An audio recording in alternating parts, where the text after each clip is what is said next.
It was a bright, cold day in April, and the clocks were striking 13. Yo, book nerds! I finished reading 1984 by George Orwell. On a side note, I did not know that George Orwell was a pseudonym for Eric Blair. So, little bit of information there about the author. 1984 is a modern classic. It was published in 1949. It was written in 1948. There is a theory that the title comes from the inversion of 48 to become 84, but the author never confirmed that, so it's just a theory. While reading this book, you can definitely see the World War II influence. There are arguments to be made whether it's an anti-socialism book or an anti-capitalism book. This book has been banned in certain areas, one for obscenity, but also because of those debates between is it an anti-socialist or anti-communist or anti-capitalist book. This book is where the famous Big Brother saying comes from. I had heard that saying for a long time before I knew it was even from this book.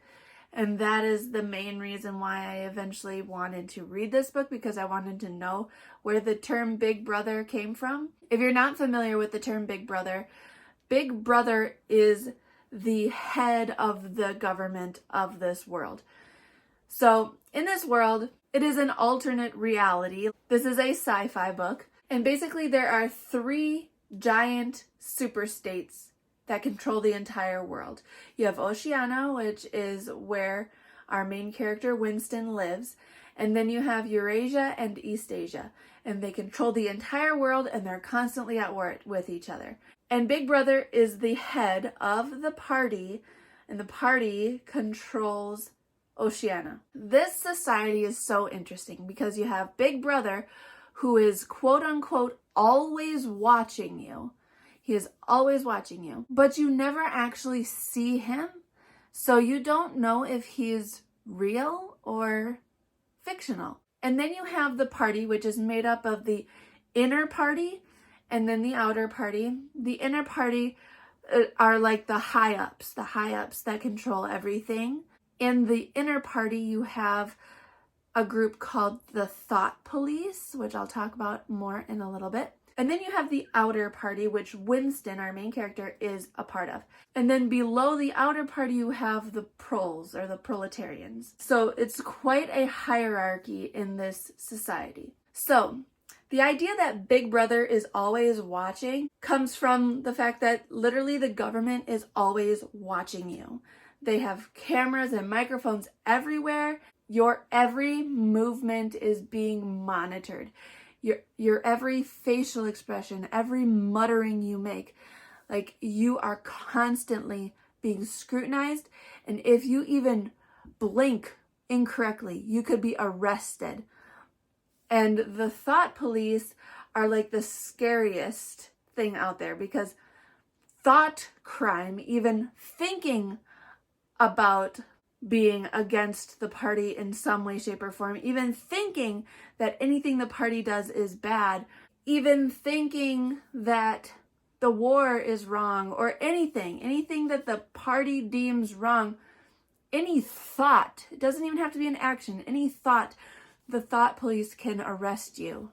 And that is super scary. So there's obviously no freedom of speech, no freedom of thought, no freedom of any kind. So ironically, this book really made me think. And I wouldn't say that this is a quote unquote good book. Like it is very dense in some points, and it is very thought-provoking. And I would say the first half of the book was kind of slow for me, but then the second half of the book, it really picked up and I couldn't put it down. So I had to struggle a little bit at the beginning, but after that I was fully invested. And I really thought this was a well-written novel. I liked it a lot. That all being said, if you don't want to know anything else about the book, I'm going to give you a spoiler alert now, because I'm going to dive into a few things and I just need to talk about them. So, spoiler alert. This government is so involved in every aspect of human life. And it is scary. It is scary the amount of brainwashing that they do and how they can really make you feel whatever they want you to feel. So there's this thing called the 2 minutes hate, where basically during the workday you have a break and it's like 2 minutes of propaganda being thrown at you to make you hate the enemy that you're at war with, hate the rebels, hate anyone trying to overthrow the government, and it gets everyone all riled up.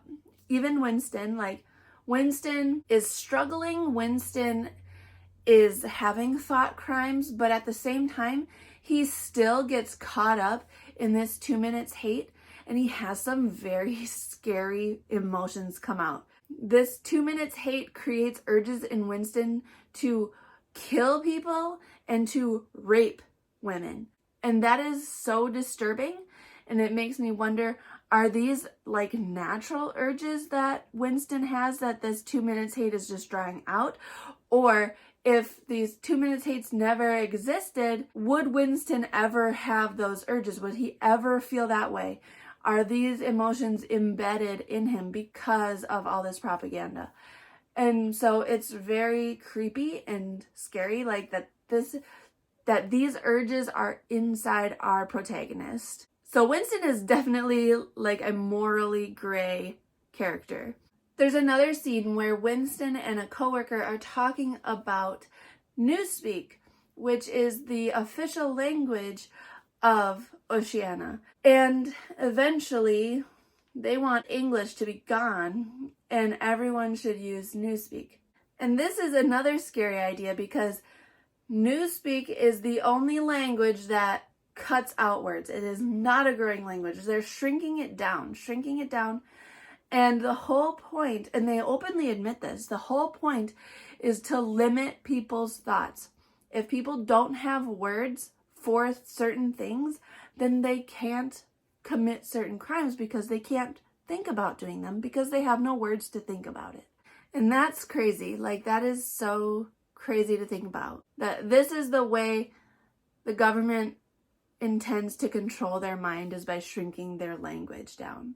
This book also takes the theme of winners write history and amps it up a level. So Winston works for part of the government called the Records Department, and he literally rewrites history all the time. Winston will erase events, people from history, like completely. Delete them out of every record available, destroy any records that contain that event or person. He can do that if the government tells him to do that. He can also create events and people if that's what the government wants him to do.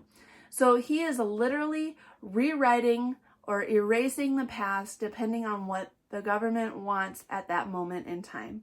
So yeah, the winners are definitely writing history 100%. There are no accurate records of any event because any event can be changed to whatever the party deems it needs to be. Throughout this book, you can see the turmoil inside Winston growing. You can feel his desperation and his anxiety, and it like ekes into you as you read. So I definitely wouldn't call this book a comforting read. It definitely makes you uncomfortable. And while you're reading, you feel like you're being watched. Like you do. Or at least that was my experience while reading it. In this book, there is a book inside of the book. So sometimes you're reading chapters out of this book that Winston has. So that took a little bit of time to get used to because it's very info dumpy when he's reading from this book. So you get a lot of information really fast. And that's kind of what I'm meaning, like, by this book can be dense sometimes. But at the same time, those parts were extremely interesting because those were the parts that clearly showed me why, ever since this book has come out, generation after generation has thought, this book is talking about now. Like, every generation since this book has come out has been like, oh my gosh, Orwell is talking about our society and our government right now. And so that's kind of amusing, but I can definitely see why people feel that way. There is some very interesting points that Orwell makes. He talks about the distribution of wealth and the control and need for power in a government. And I would talk more about it, except I feel like you just need to read it. Like I won't do it justice, so you just need to read it.